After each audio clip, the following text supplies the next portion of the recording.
Welcome back, ladies and gentlemen. This is Weeknights. I am JD Nero, aka He Who Pods, aka Rearview Mirror. And I'm Dash, aka Dashing D, aka the real king of R&B, aka Cool Grandma, but not really.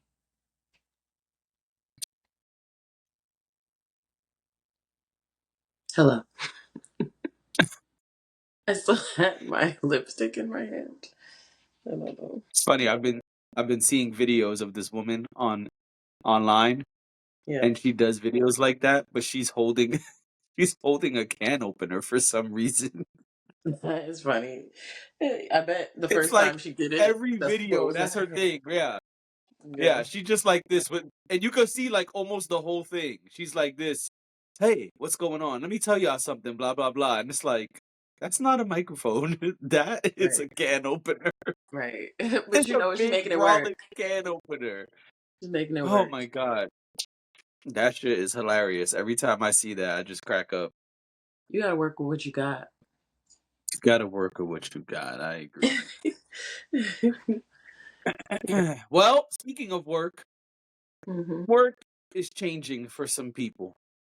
For some people, which people? So Ebro has parted ways with Hot 97, along with Laura Stiles and Peter Rosenberg, who are taking their show now. They already started to YouTube. After 13 years with Hot 97, this show no longer exists. The morning show with Ebro is gone. And they are now on YouTube. It is a really interesting situation. Ebro took to the internet to speak about what happened. I won't play it live, but he did say some things. He said, they don't give a fuck about hip hop or black music or black community. You look around, all these major media outlets, all of them gotta fold up because they all trying to renew their deals, their licenses. They need my shit talking, anti Netanyahu, anti government, progressive shit out the way, bro. These are just some of the quotes. This is not everything he said in chronological order.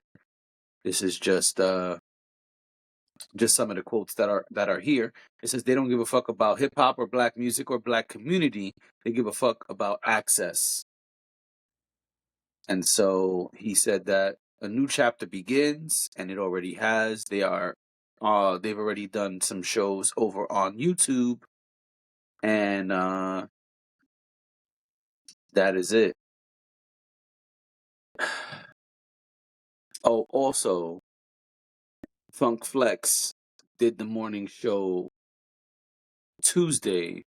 I'm not sure about the other days this week. Or Monday rather, probably Monday. Anyway, whatever. Funk Flex did his show.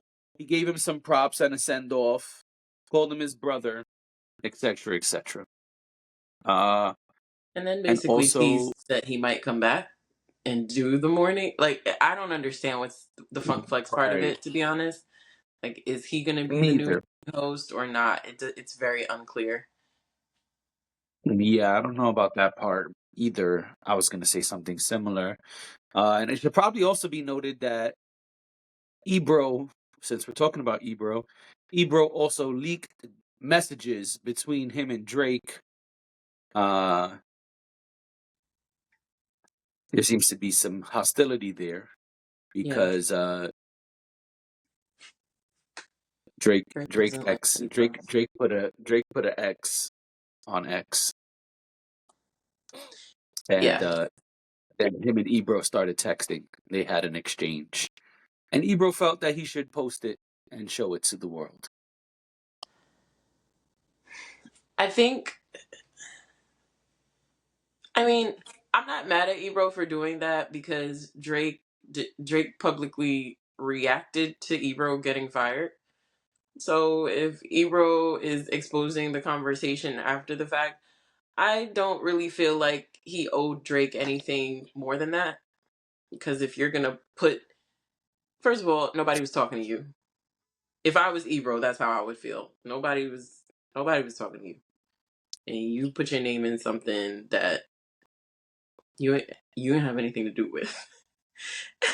So now, I mean, seemingly, right? Like Drake is not. This is not Drake's company. This is not like, unless somebody tells me different. As far as I know, Drake was just like you and me, scrolling on the internet and found out some information and was like, let me say something. So I don't really feel bad about Ebro reacting to that, because Drake, how you get in it in the first place? I don't like that he put up their text messages. I just feel like what happens, what if you gonna do me like that in public, I don't owe you the respect of our private conversation. I Now I don't carry on with things like that with people, so I'm never in a position where I need to expose somebody on the internet. I'm just saying, and I'm not saying I personally would do it, but I also totally understand where somebody took a shot at you to the world. Like Drake has millions and millions of followers and fans, and now Ebro is supposed to do what? Keep like some sort of loyalty or privacy with Drake? Just kind of seems like a big Well, ask considering the circumstances. Drake had an axe to grind with Ebro because Ebro said when the battle was going on that there was no way Drake would ever recover from the battle. Got it. So it stems from back then. Okay. So I mean, I just feel like public is public, private is private. If we're gonna go back and forth on Twitter, whatever.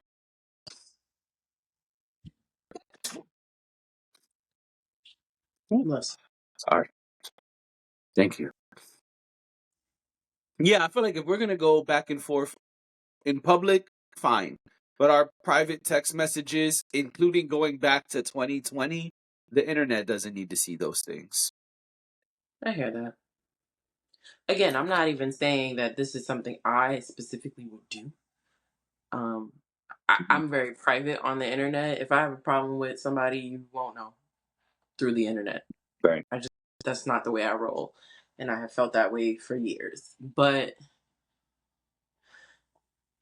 I just don't. I don't know what people's expectations are when they do things in public, and then are shocked later on when the person that they fire shots at retaliates. It's confusing to me because it's like, then why did you do what you did in the first place?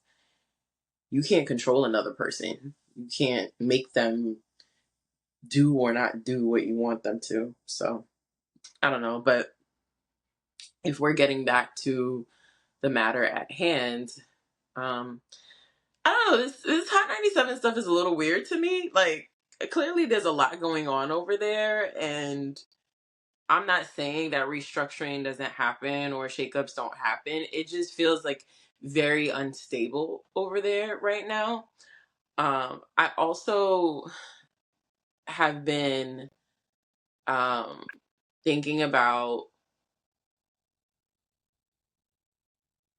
s- the conversation that Ebro is starting about the fact that, these corporations are not for us or not for the culture or whatever it is. My only response to that, I really like Ebro, by the way. Um, I've never had a problem with him, but I do think that we have these conversations.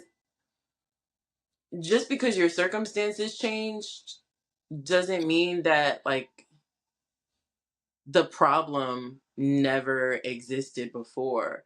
I feel like yeah, all of this stuff, what he's saying is true. However, it's a problem today because you got fired, but it was a problem yesterday too when you worked for them. You know, Right. maybe they got bought out by another company. I don't remember all of the details of the recent sale of the They did. station. Yeah. However, they were it wasn't like Hot 97 was its own station on its own by itself, and there were just these it was just this indie station that, you know, people were running, it was a part of a company in the first place before this happened. It's always that way. That's how media works. Like, everybody's working for somebody. So yeah, we should encourage people to create our own spaces and, you know, uh, uh, drive our attention to people who have independent things going on. I totally support that. But let's not act like when they were paying you and everything was cool, you weren't a part of the same problem.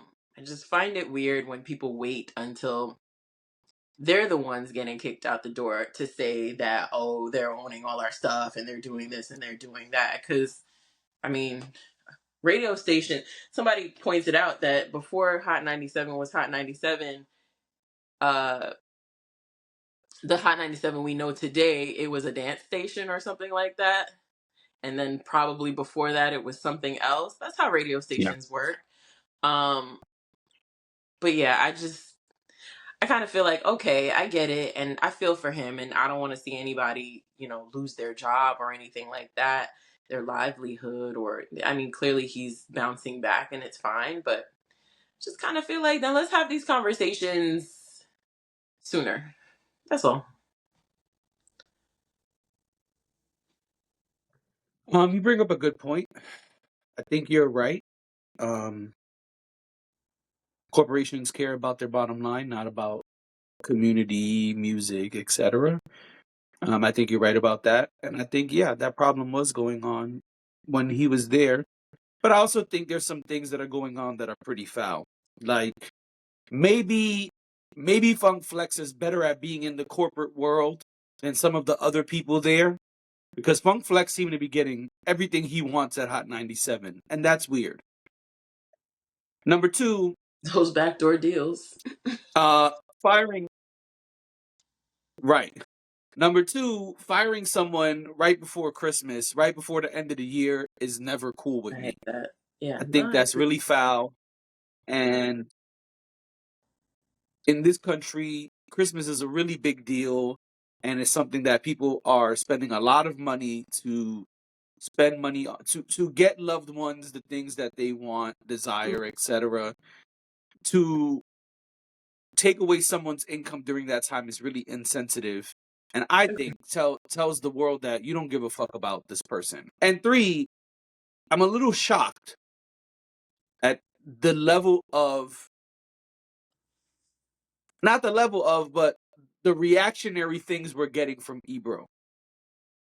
I didn't expect Ebro to be on a live saying the things he said. I didn't expect Ebro to be on YouTube like the next day almost. Mm-hmm. I think he got fired Friday and then Monday was on YouTube. My timeline could be wrong. If so, I apologize. But my point is, almost right away, he was on YouTube. And almost right away, he was on live talking about the things that were going on. I'm very shocked at how reactionary Ebro is being. I don't know him to be like this. I don't know him personally, but just off what we've seen from Ebro, I didn't expect him to be this reactionary. I'm very shocked by it. It tells me that Ebro has really been affected by this. And I'm not saying the reactionary thing to judge him. I'm saying, to me, it shows that he's going through it. To me, it shows that this had a big impact on him, showing Yeah. us the messages with Drake, going on live, already being on YouTube. It shows me that Ebro's hurting right now. And I think Ebro might need some time to heal. And hopefully he's okay financially. I'm sure he'll land somewhere. And also, he's cool with Peter Rosenberg. I'm sure they'll figure it out. Um, I do want to give props to Peter Rosenberg and Laura Stiles for riding with him to this new Yeah. venture, whatever Mm-hmm. it's gonna be. Um, yeah, I think it's dope that they're rolling with him because they didn't Mm-hmm. have to, Right. No, I agree with that. I and I think do. that should be said as well. Yeah. And one last thing I'll say is that uh, I think what you were saying about what it makes you think, it also makes me think that perhaps this was something that was a long time coming. Like, this was probably not a shock to him. Mm. and perhaps this was something that was brewing for a long Okay. time. Maybe there were things. It sounds like they were saying, "This is how you need to run your show. This is how things need to go. This is what you needn't say. This is what you say." Um, and he did not want to comply with that, which I wouldn't want to either. I don't think he's wrong for that in any way, but yeah, unfortunately, when the talking heads when they when they're in the room, they're dictating everything. So That is correct. And speaking of dictating, man, Netflix is dictating the landscape right now. oh, They are absolutely. moving all types of pieces. Netflix is playing chess, not checkers. Yeah. This comes from Variety and from Charlemagne the God. It says Netflix inks iHeartMedia deal for exclusive video podcasts featuring Charlemagne the God, Chelsea Handler, and more. Netflix strikes deal with iHeartMedia on video podcasts. Also, he posted Hollywood Reporter saying it, and Business Insider saying it, and the New York Times saying it. He wanted to make sure we all knew it was It was official, real. Yep. which also means The Breakfast Club. It says The Breakfast Club, yep, is coming to Netflix in January. But that's not all.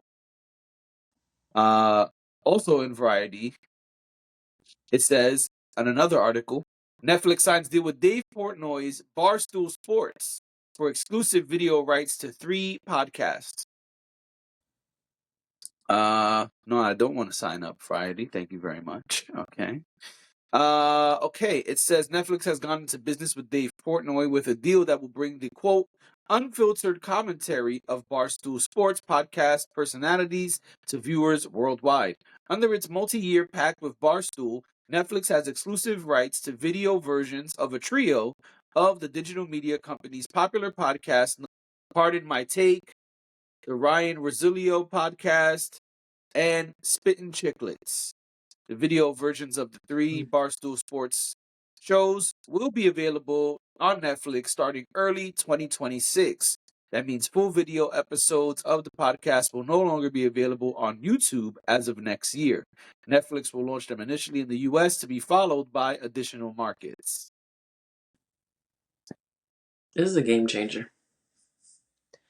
This is a game changer. Netflix is taking business away from YouTube.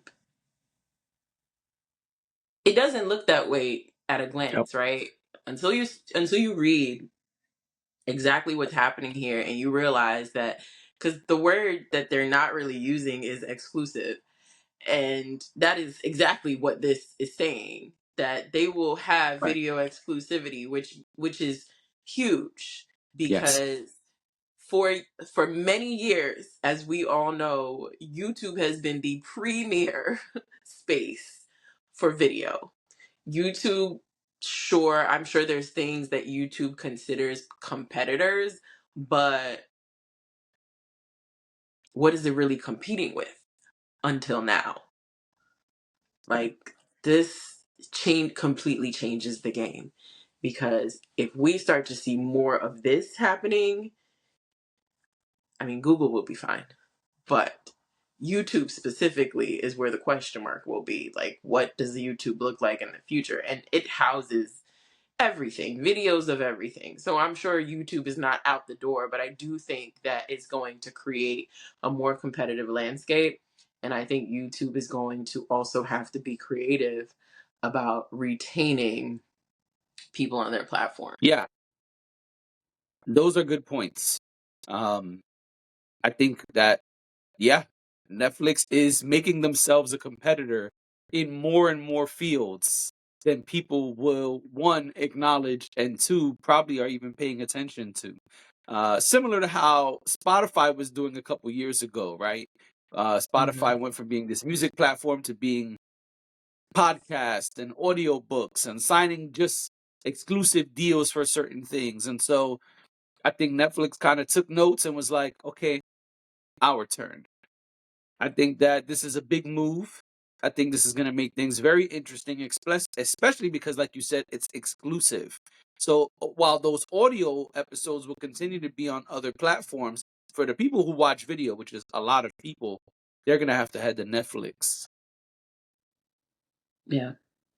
So if you don't have a So to subscription, me, but you love to watch your favorite podcasts, chances are you're gonna end up with a subscription. That also puts Patreon in a weird position too.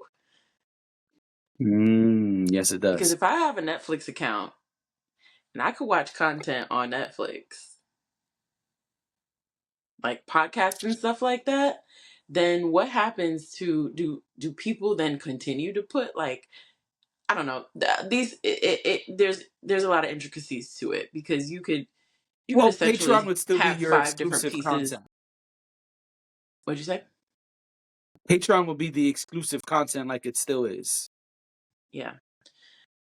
That's why I backed up because I said, you could have like five different things that you do, and one could be housed at Netflix, another thing could be housed at Patreon, another thing could be housed somewhere else. So we can scratch that, but yeah. Yeah, really interesting stuff. Hmm. And speaking of interesting, this last topic, man, is so interesting to me. We have time for it. Yeah, this is gonna be really quick. Don't worry. All right. All right. Hit me. This comes from the source. The source says veteran talk show host Maury Povich has revealed plans to potentially return to television with a bold new concept: mediating major hip hop feuds on air. The idea would bring together stars like Drake, Kendrick Lamar, Nicki Mm, Minaj, Cardi B, absolutely not. using Povich's signature confrontational style and Absolutely possibly not. even lie detector tests to get the truth. Povich has shown particular interest in addressing the long-running Nicki Minaj and Cardi B rivalry, which has resurfaced through recent social media exchanges, as well as the highly watched competitive tension between Drake and Kendrick Lamar. With no show officially announced, the proposal has already sparked widespread debate online. Fans are split between curiosity and skepticism over whether hip hop's most intense conflicts belong on daytime or primetime television. No, Listen, absolutely listen. not. I love Maury Povich, okay? And anytime I wondered if that woman who had sex unprotected with 14 people was right about who was the father, I was at the edge of my seat waiting to see if she was right. And I Hmm. didn't want to go nowhere else who was trying to do these kind of things because other people tried to bite him later on. That was They the did. Maury Povich way. And if I wanted to see if somebody could face their fears on live television because you were scared of scissors, and Maury Povich would say, well, we got some scissors right here. You're going to touch these scissors. In fact, Hmm. you're going to cut this piece of paper right here on live television. And they're like, oh my God, but I can't. Hmm. I was going to Maury for that. But what I will Yeah, not be going to Maury was Maury interesting. for, but what I will not be going to Maury for is hip hop beef mediation. Hip hop and Maury Povich do not belong in the same sentence. Maury, we love you. You were an icon, but mind your motherfucking business and go find some other shit to do. That's it. That's my take. I agree with you. I just want to add, Maury, we have come a long way from your show that was on a very long time ago. It is about to be 2026 in just a couple short weeks. And the fact that you are not reading the room here is confusing to me. These are different times, and we may not have been paying attention before, but we do realize that this is exploitation and not for it. Also, if you want to do this, there are some people you can call. You can call MGK. You can call Iggy Azalea. You can call hell. You can call Logic. Okay, but what you're not going to do Oh, What man. you should not be doing is trying to exploit Black artists for your own personal gain. Please, Maury, go back to You Are Not the Father if that is what you want to do. Or as I said, Yeah. Call Iggy, call MGK, see what he got going on. Maybe there's something with Megan Fox y'all could talk about. Um, but no, because I see what this is. And we are not in those times anymore. We are just not. We're not. We know better. We do I'm with better. We are not in those times. So Maury, I get it. I get it. A hell of a lot of Black people were your bread and butter a long time ago. Don't do this shit, Maury. Don't do it. Don't do it. Or also, call up your white rappers and ask them to do it for you. Don't call up Cardi B and Offset. Protect them at all costs. Don't call them up. Don't. I'm no, sorry. nobody mentioned Offset. You said Cardi B and who? Nicki. Oh, yeah, but I mean, I feel like Cardi B and Offset. I thought I saw Cardi B and Offset listed as some of the possibles. Okay. Rap beefs. Oh, whatever. Cause he gonna run I out of just rap want to beefs, say, and he gonna turn it into a Cardi B and Offset situation. Just wait. no, thank you. I just want to add one last thing. Hmm. It said that possibly there would be lie detector tests. Now, Absolutely I will not. be honest with you. I'll be honest with you.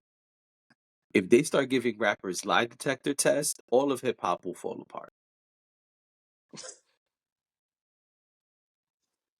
And then now there's a couple lie detector tests Jadakiss I would like said, to watch, but not from Jadakiss Maury. said a long time ago. Jadakiss said a long time ago, why do niggas lie in 85% of their rhymes? And today, they don't even Oof. write their rhymes. So imagine how many lies there would be. Oof. Yeah.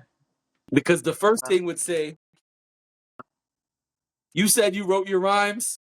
The lie detector test. I can't even say it without That was laughing. a lie. That was a lie. The lie And the devil is a detector liar. determined that was a lie.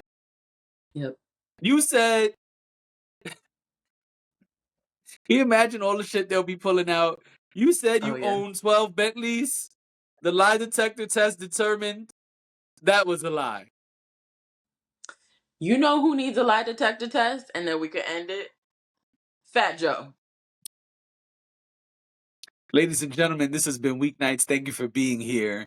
We will see you tomorrow.